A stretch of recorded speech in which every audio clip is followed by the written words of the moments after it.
What's going on, everybody? ChromeOnRust here. Today we're going to be taking a look at the best Quiver stats and why. Now there are a bunch out there that are already well known and they are the absolute best, which is going to of course be like your dexterity, your attack speed, your crit chance, and your plus skills damage. If you're looking for more survivability, you throw in some vitality or some all resistance. But what if you want more damage? You're then going to have to actually compare cooldown, resource cost reduction, and 1.5 hatred regeneration, and that is exactly what we're going to be going over in this video. Now I can't go over every single possible case in Diablo 3, so there are going to be some assumptions made, and this is going to be mostly based on for when you are using the Pride's Fall. Now a lot of information here isn't necessarily going to be pertaining to using the Pride's Fall, but for when I completely compare them all together, I'm taking into consideration whether you're using the Pride's Fall or not. It helps a ton on your Demon Hunter to keep your Taeguk stacked. Taeguk is probably going to be your best bet for your third gem. Zai's, Taeguk, and then the Bane of the Trapped, of course. So just jumping right in here, some assumptions are going to be made to the death. We will find out which one is going to be winning. Now we're going to be assuming that you're using a crossbow that has 1.1 attacks per second. You're then going to be using a Royal Ring of Grandeur, of course, because you need to be using that Pride's Fall. 5 pieces of M6, you're going to be having max attack speed on that Royal Ring of Grandeur.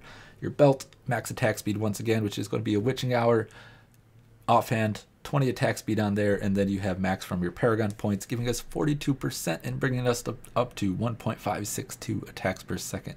We're always going to be having 10% cooldown. Now this is really going to depend on whether you play hardcore or softcore. I believe since I've been playing softcore, I haven't been going for the cooldown in the helmet because I just don't feel that it's that good. And going over this and seeing what the cooldown gives me, it kind of just really confirms that it's not that great, and the survivability stats in hardcore is definitely beating out the cooldown in the helmet. So that's what we're taking a look at here, only having cooldown from your Paragon points.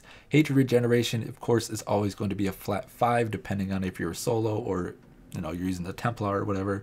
Reduced resource cost reduction, always going to be a flat 31.44% or higher. As I said, I did put in some numbers here that doesn't just pertain to the Pride's Fall, and that 31.44% is going to be coming from your shoulders, your gloves, your weapon, and your Paragon points, all of them being maxed. The key GR greater rifts, resource cost reduction without. The red parentheses are going to be the real go-to numbers that we want to be taking a look at. That's the amount of hatred that we're going to be saving or earning, depending on if we are spending or, well, if we are earning. So jumping right over here to the cooldown skills, we're going to be taking a look at the Wolf Companion, Bat Companion, Preparation, Punishment, and Sentries. Those are going to be the skills that are going to be affected by your higher Greater Rift tier type build for your Demon Hunter. So Wolf Companion, Bat Companion, split them up because they give you a couple different things. Wolf Companion's duration, if you go with cooldown on your Quiver, that's going to bring you up to 17.1 or 17.2% cooldown. So that's what that is. Our flat 10 from our Paragon, or our 17.2 having it on our Paragon and our Quiver. So we're going to be gaining cast per Greater Rift here. We're going to be gaining plus 3 casts. Now this is assuming that you were like numlocking or something like that. I don't really necessarily recommend it unless you're playing with a group of Demon Hunters. So this is assuming that you are spending or spamming your skill every time it comes off cooldown. You're instantly using your Wolf. You're going to be able to get an additional 3 casts per Greater Rift, because that's the data that we're going to be taking a look at, is what's going to get us through the Greater Rift faster, or those 15-minute segments, or 900 seconds. So our max uptime is going to go from around 37% to around 40%. And then our Bat Companion, it's going to go from, gives you 50 hatred per cast. It's going to give us 1,650. Once again, this is if you are casting every time that it comes off cooldown. So this is really, really giving the benefit of the doubt to, well, cooldown, of course. Now we're going to be getting an additional 150 if we go with cooldown on our Quiver. So we can see here that we're getting about 3% additional uptime and around 150 additional hatred. From Preparation Punishment, this is once again assuming that you are casting it every time that it comes off of cooldown. You're going to gain 3,750 per Greater Rift, or 50, or just an additional 300. So we can see from cooldown right now we have 450 additional hatred from here and here. and we have around 3% additional uptime from our wolf companion. Now sentries here, I have it split up into cooldown, but then when we get into the lower half, that is jumping into some resource cost reduction down here. It's kind of hard to split them all up. Once again, ramblings of a madman. So sentries cooldown is 8 seconds. With our 10% cooldown though, it's going to be 7.2, or it's going to be down to 6.62 with our 17.2% cooldown, having it on our quiver. Really though, you don't, in the higher greater rifts, really need to spam your sentries as often as you do in the lower ones, because you're not killing as fast, the fights are taking longer, you're going to be getting a lot more value per sentry, so actually casting them faster is not going to be advantageous unless you're running around a ton of corners and you're not getting value out of those sentries. Then yeah, having the cooldown is going to be great, but you're not going to be getting that many more. Now if we scroll down here down to the resource cost reduction, let's say you weren't using the Pride's Fall and you wanted to go with resource cost reduction on your quiver. From the amount of sentries, if you were casting them at 1 per 8 seconds, or 112 per greater rift, you're going to get an additional 123 hatred. But if you're using the Pride's Fall and then you want to go for the resource cost reduction, you're going to be having an additional 86. Around 8 seconds is pretty good time for when you want to be casting your sentries. I'm not saying like every 8 seconds cast a sentry, but you know, on average around 8 seconds. If you're casting them around 9 seconds, that's pretty good too. But the less that you can, or you know, the lower amount of time that you can, the better off that you're going to be. So we're going to scroll over to hatred cost reduction as well as hatred regeneration. So we'll do the hatred regeneration first. I was thinking about getting into looking at hexing pants, you know, and comparing it with the Pride's Fall and all that. That data and research has been done, but I kind of wanted to get what best quiver stat is going to be for like hexing pants, Pride's Fall, and all that type of thing. But that honestly takes so much work. I don't have that much time. So I did leave in the stats and things that I was able to pull from the time, you know, when I was young and ambitious and really going for it. So with the Templar, you're always going to have a flat 6 per second. Now, if you wanted to go with hatred regeneration on your quiver though, you're going to be getting an additional 1,350 hatred per greater rift, pretty much blowing out cooldown reduction, only giving us 450 and around 86 from our sentries. Not, well, that's actually resource cost reduction, so only giving us 450 as well as the buff from our wolf around 3%. Or you could go with the hatred regeneration and it's going to give you 1,350. Now you can see when you're not using the Templar, it gives you the same exact amount. Really, the only time that it mattered whether you're using the Templar or not was whether you're using the hexing pants. You can see when you're using the Templar and you're using a quiver with hatred regeneration, you can get your per second regen up to 9.38 per second. That's pretty crazy. It's a ton of hatred just to randomly generate. Now we are going to go into the hatred cost reduction. Now we have our resource cost numbers here, but we're just going to pretty much be sticking with the prides and with the prides with quiver. Now this is assuming that you are shooting 100% of the time at 1.562 attacks per second.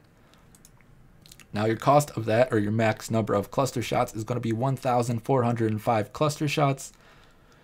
Or if you wanted to, you know, with your prides, this is how much you're going to be spending.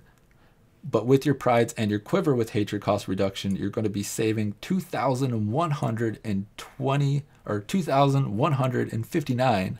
There we go. Numbers winning hatred. But this is once again assuming that you're shooting 100% of the time, which is impossible. You can't do that. You need to generate hatred at some point. You need to move around. You need to throw out your sentries. So this can pretty much be taken out of the equation. It is completely impossible to do this category. So we're going to scroll over to things that may be a little bit more possible. This is an average of shooting 75% of the time that you possibly can. Now the cost of your 1,530 or 1,053 cluster shots is going to be this number right here, or it's going to be a savings of 1,617. Now you can see that that 1,617 is beating out 1,350 just passive regeneration from our hatred regeneration. But here's the thing, this is not actual data that I pulled from people's play sessions. If we want to take a look at actual play sessions, now this is, take it for what it is. This is two play sessions, 2 greater rifts. Now these are high tier, high player, high caliber, whatever you want to say, demon hunters at the top of the leaderboards who had posted their content on YouTube. I watched their videos, you know, all stalker style, and I counted the number of shots that they took in their greater rift. So for our 15-minute segment, you know, I had to average them out and everything, because if they successfully complete the greater rift in less than 15 minutes, we do have to, you know, fill up that last couple minutes of time there. But over the course of those 15 minutes, one guy with Takehook, he was running like a greater rift 48, shot 728 cluster shots, which is pretty far from our 75% uptime, and really far, actually about half of the time of what you're able to potentially shoot, but it's impossible to do that. So you really just can't. Now, we were able to spend this much with our prides, but if we went with our quiver, we were able to only save 1,118. But I went and I looked at another guy and I counted his number of shots, and it was only 608 cluster shots per greater rift. And he only saved, if he was using resource cost reduction, 934. So we'll scroll down here, and I gave you the total savings because we actually are wanting to spend our sentries at least around 1 per 8 seconds. So that's going to save us 86. So I did want to include those numbers in there as well, so we can see 1703, 1204, still falling short of our hatred regeneration, and once again, only 608 shots, falling really short. For those 2 players, in those particular circumstances, because both of them were actually using Pride's Fall, it would have been much, or not much, but there would have been a difference in if they were using resource cost or hatred regeneration. I've heard a lot of players say that hatred, or just resource cost reduction, excuse me, is the way to go. But let's scroll down here just a little bit further, and we can see that what is the number of shots that we need to take for hatred regeneration and hatred cost reduction to actually be competitive with each other. The number of shots you would need to take is going to be 825 shots per 15 minutes. So if you're able to achieve that, or about 100 more shots than the player who was running the Greater Rift level 28 with the Taghooks took. If you can shoot 100 more times than that player per Greater Rift, it is going to be exactly the same for hatred regeneration and hatred cost reduction. So if you are shooting more than that, it's going to be more beneficial to get hatred cost reduction. If you are shooting less than that, it's going to be more beneficial to go for hatred regeneration. So right there, there's the numbers, there's the math. This is assuming, once again, that you are casting your sentries at 1 per 8 seconds. So I hope that helped clarify a few things for some people. I know it did for me. Hatred regeneration when you are using your Pride's Fall is probably going to be your way to go. It's going to be your best bet. It's going to, using the Pride's Fall just really helps keep your Tagehook stacked. There are some different builds that don't necessarily require the Pride's Fall. I do know that, and when you practice enough with your Tagehook, you know, it's not going to be as much problem keeping those stacks stacked. So that's all I had for this video. I am ChromeOnRust for Core Expert Gaming. Thanks for stopping by the channel. Give it a thumbs up and subscribe maybe. I'm out of here, and you all, as always, have a great day.